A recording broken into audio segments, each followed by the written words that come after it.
Good morning guys, time check muna tayo. 8:38 ng umaga. Maaga nga pala ako nagising ngayon dahil meron tayong pupuntahan. Today is September 15, so Monday nga pala ngayon at wala tayong pasok dahil nga red calendar dito sa Japan. Dahil ngayon nga pala ay celebrate nila ang respect for the age day or para ito sa mga lolo at lola dito sa Japan. Every year ay meron silang ganitong ganitong celebration. Kaya sa ibang company na tulad ko ay walang pasok pag ganitong red calendar. Good morning neighbors. Grabe taas ng sikat ng araw ngayon. Kahit umaga pa lang. So bago nga pala tayo umalis, kakain na tayo ng breakfast para hindi tayo magutom sa labas. Ito na lang kakainin ko ngayon, itong pancit canton. Tapos pinakuluan ko na itong baboy para may uulamin tayo pagka uwi. Ayan. Talagang literal na breakfast tayo ngayon guys dahil nga pancit canton.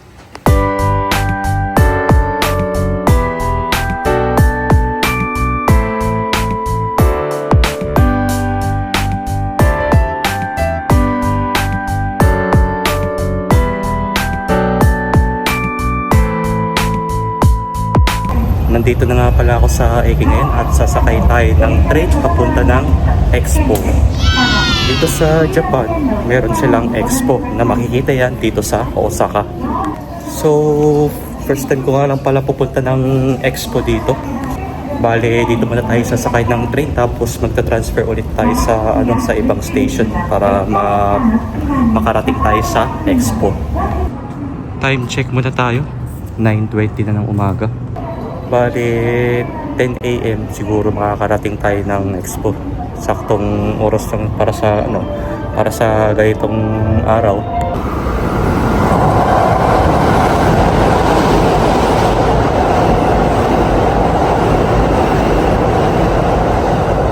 So, ayun po, magta-transfer tayo ng ibang train papunta ng Expo. Bali, nandito na nga pala ako sa Chuo Line. At dito tayo magta-transfer guys. Halos ilang minutes na lang at makakarating na tayo ng Japan Expo.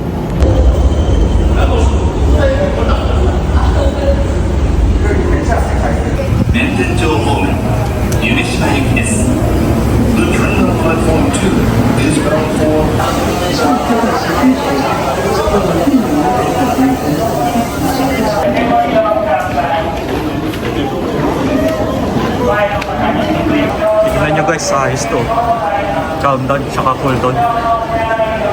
Pwede kayong pumunta dito kung ayaw nyo ng ingay para makapagpahinga kayo.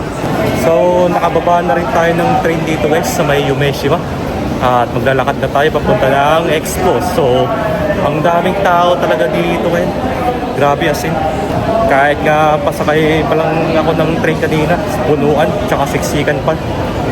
Ay, tignan nyo naman po guys kung gaano karami ng tao dito. Lalong-lalo na po dito. Ay po, palabas pa lang tayo. At nandito pa lang tayo sa mismong train station.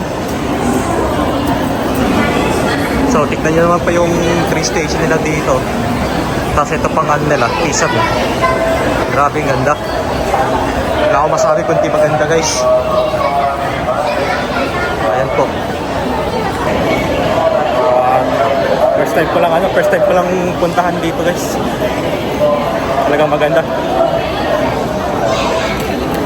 Habang bakasyon, sulitin na natin. Isang araw na bakasyon. Okay po, palabas na tayo. At grabe yung tao. Nandito na tayo ngayon sa Expo 2025. Ayun po ito pa yung itsura ng Expo dito. So ito pala yung pa-entrance natin guys.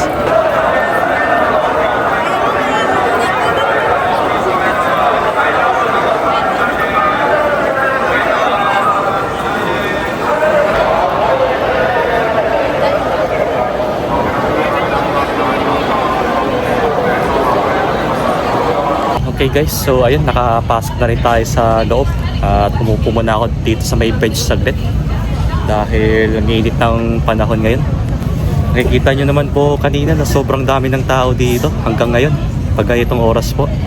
So time check muna tayo, 10:35 na ng tanghali at after 5 minutes siguro maglalakad na tayo para mapuntahan natin yung iba't ibang bansa dito. Pero hindi ko masasabi na hindi ko siya malilibot lahat ng bansa dito guys ng isang araw lang, dahil makikita nyo naman, papakita ko naman po sa inyo mamaya yung lugar dito sa Expo kung gaano siya kalawak. At sigurado hindi natin siya malilibot ng isang buong araw. Kung hindi man natin siya malibot ng isang buong araw, babalik na lang sana tayo dito ng iba pang araw para mapuntahan natin yung hindi pa natin napupuntahan. At mabuti na lang meron silang upuan dito. Yan, may mga mesa pa. So dito muna ako saglit bago tayo maglakad. Weather check muna tayo, 30 degrees Celsius. At pagdating maya-maya ng maya-mayang tanghali, tataas ulit ang temperature dito. Kaya talagang sobrang init pa rin guys. So ito na pala yung pambansang kahoy ng Japan guys. Ito na. Papasok na tayo. At grabe lang taas ng araw ngayon. Pero napakalawak niyan.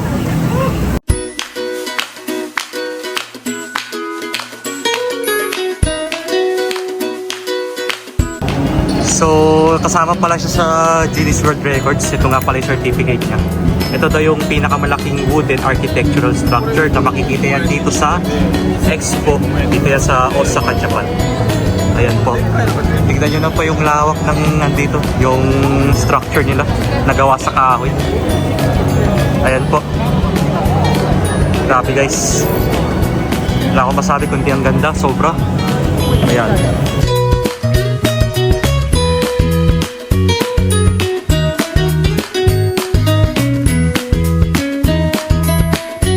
Ito nga palang Malaysia. Pipila muna tayo dito bago tayo makapasok. Wow! Ayan ang haba ng pilat. Makikita nyo naman po. So andito na tayo sa Malaysia guys. So ito po yung unang bansa na papasukin natin. Itong Malaysia. At makikita natin yung loob nito. Ito na yung unang pavilion na papasukan natin, ang Malaysia. So ito agad ang bumugad sa akin guys, ang heritage nila. At meron din silang mga iba't ibang klase ng mga pagkain dito na parang Pilipinas din. Tulad na lang ng iba't ibang mga putahe ng manok. Tapos meron pang mga iba't ibang klaseng pagkain dito. At meron ding urban city na model dito. Napansin ko dito guys, meron din pala silang empanada dito sa Malaysia. Or tinatawag na curry pop sa kanila. Meron din sila na parang suman dito. Halos yung ibang pagkain pala ng Malaysia ay kaparehas lang sa Pilipinas. At dito nga pala may mga bilao sila ng mga kanin tapos ulam na manok. Karamihan pala na nakadisplay dito puro mga manok. Dito naman pinakita nila ang model ng bahay kubo, nakaparehas din sa Pilipinas. Simpleng pamumuhay, masaya na tayo syempre. Tapos meron pang farm sa tabi niya.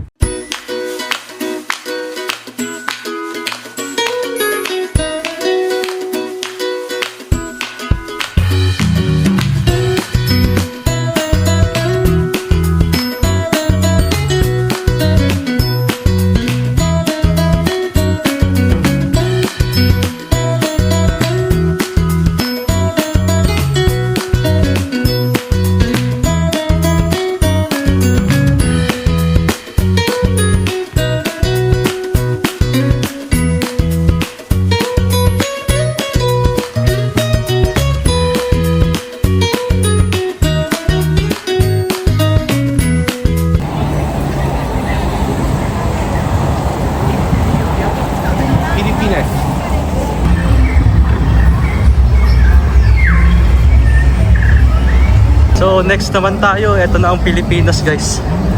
Ayan, papasok na tayo dito. At may pila pa rin talaga. So dito po pala yung pila ng Pilipinas.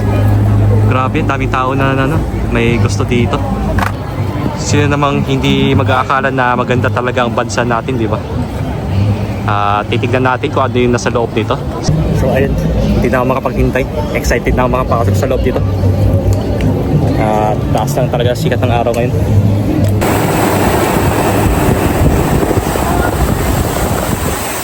Time check muna tayo, 11:10 na ng tanghali. So ito yung start ng pagpipila natin dito sa may Pilipinas. At i-compute natin kung ilang minutes tayo bago tayo makapasok sa loob. At pansin nyo, sobrang haba ng pila dito. Kahit ako gusto ko rin makapasok sa loob nito. So, ito pala yung iba't ibang klase ng tela sa Pilipinas or tinatawag natin na woven. So, ang dami pala, no? Ayan po, meron pa doon sa dulo. Ayan.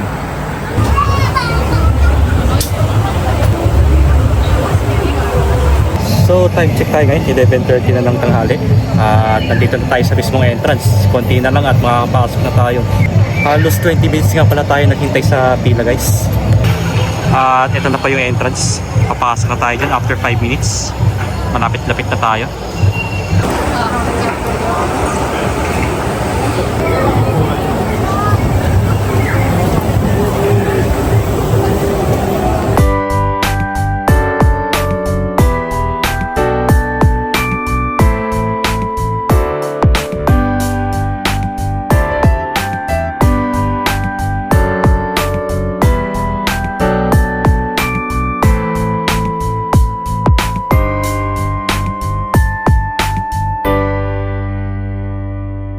Using locally sourced and sustainable materials. Ay, dozo!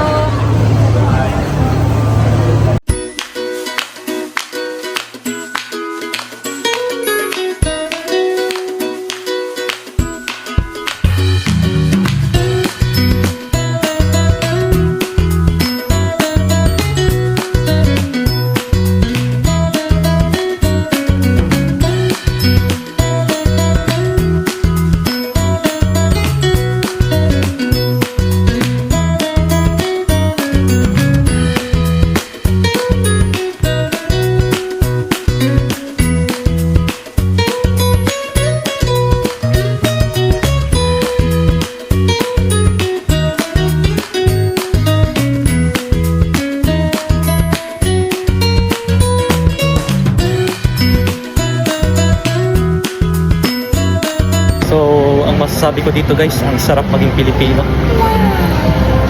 So nandito na tayo sa mismo souvenir shop nila sa Pilipinas. Syempre hindi rin mawawala sa atin ang keychain na jeepney. Mabibili mo yan sa halagang 880 yen kada isang piraso. Tapos dito naman, keychain siya na handmade. Dito naman meron silang woven coin purse. 'Di ba ang galing nilang gumawa ng ganyang coin purse. Tsaka meron silang iba't ibang mga design dito. Ang masasabi ko lang sa sarili ko, ang sarap talagang maging Pilipino. Talagang gusto kong isigaw sa buong mundo na love ko ang Pilipinas. At syempre, hindi rin mawawala ang classic polvoron nila na galing Pilipinas. Pwede rin kayo bumili ng 3 piraso niyan or 18 pieces, depende yan sa gusto nyo. At dito naman, meron din silang polvoron na ube flavor. So same price din yan guys. At syempre, hindi mawawala ang adobong mani. Tsaka mas masarap yan guys pag may sili, 'di ba, ang adobong mani. At nandiyan rin pala yung presyo niya, tingnan nyo na lang at naka-convert na yan sa peso. At ito rin yung namimiss ko kapag brown out ang gumamit ng anahaw na pamaypay. Naalala ko nga meron tayong ganito sa lolo at lola natin. Tsaka isang paypay mo lang sa mukha yan, lipad na pati buhok mo. Charis! So ayun lang naman makikita dito sa Philippine Pavilion. At hindi rin mawawala ang traditional na hilot natin. At pwede rin kayo mag-try niyan.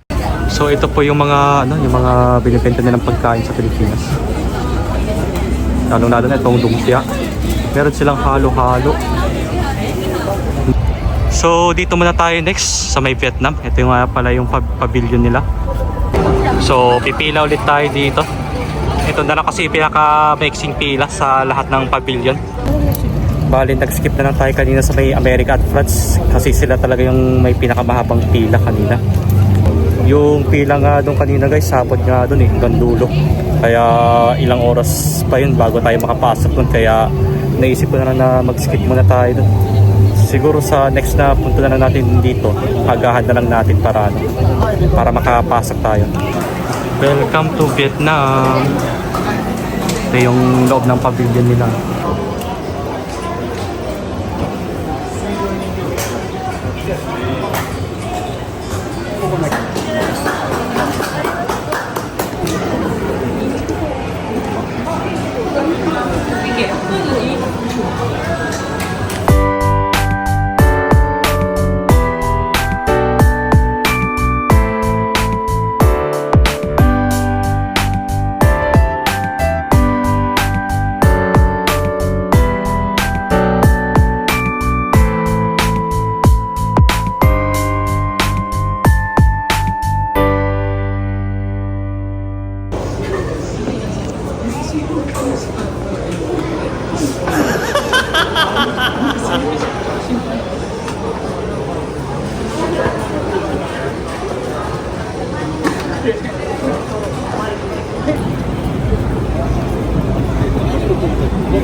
Next naman tayo, dito naman tayo sa Qatar.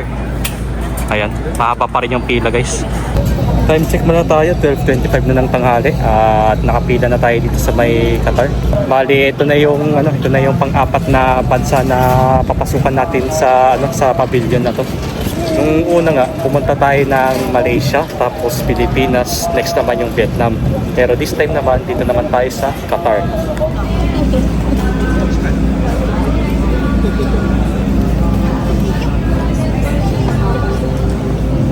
So, nandito na tayo sa loob ng pavilion ng Qatar.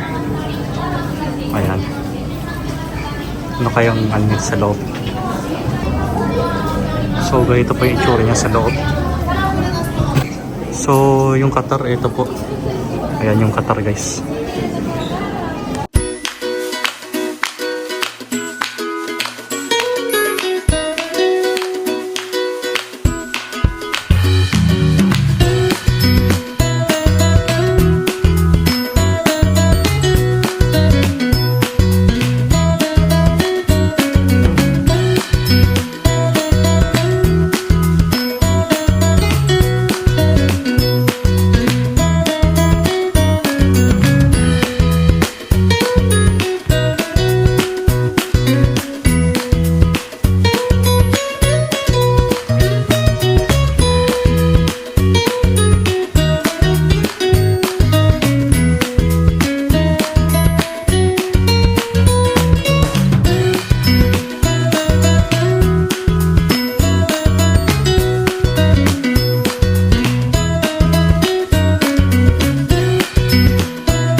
Okay guys, next naman tayo dito sa may UAE.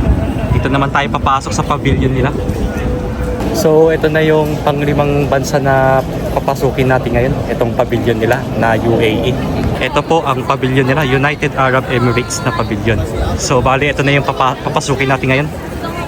At habang tumatagal tayo dito sa Expo guys, lalong dumadami yung mga tao na nagsisipuntahan. Napapasok po tayo. At grabe pa rin init dito guys. So ito yung entrance nila. Puro kahoy, no? Kahoy yung nila. Ayan, kahoy nga siya guys.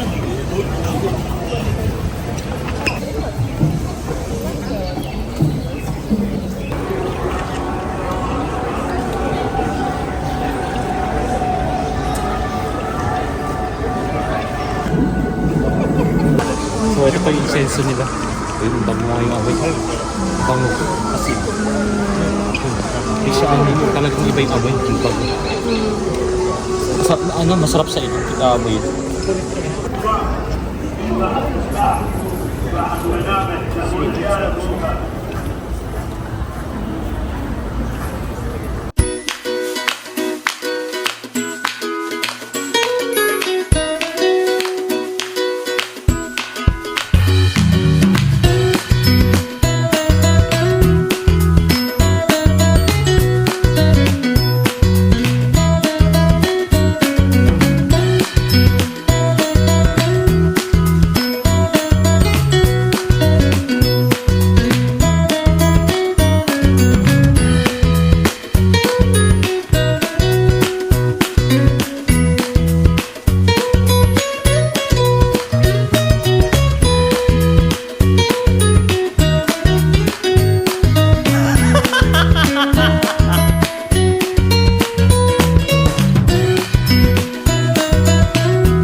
So ayun po, tapos na tayong maglibot guys. Time check muna tayo, 5:15 na ng hapon.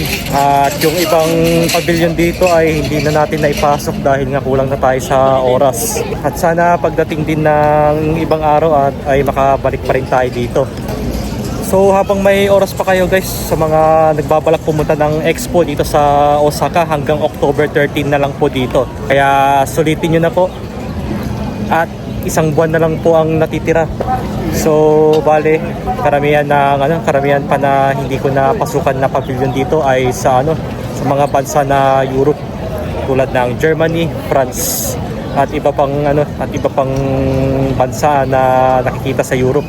Dahil yun talaga yung pinipilahan ng mga tao, lalong-lalo na sa bansang Amerika. Dami talaga dun, kaya maghihintay ka dun 2 to 3 hours na pila. Kaya naisip ko siguro sa susunod na araw, pag may oras tayo, doon tayo babalik. Sana talaga guys makabalik tayo. At pag ganitong red calendar, sobrang dagsaan ng mga turista dito. Lalong-lalo na bakasyon ng ibang mga nagtatrabaho dito. At yung iba sa kanila nagta-travel papunta dito. Kaya ang masasabi ko guys, bitin ang isang araw nyo dito sa Expo. Kailangan 2 days, pwede na yan, 2 days or 3 days. Dahil itong lugar na to ay sobrang lawak. Kaya hindi kaya ng isang araw ang paglilibot. Kaya sana makabalik din ako habang may expo pa, dahil hanggang October 30 na lang po dito guys. At dito na rin tayo mag-exit guys sa may Eastgate, dahil merong mga flags ng mga iba't ibang bansa dun. Kaya balak ko rin puntahan yung paglabas natin dito.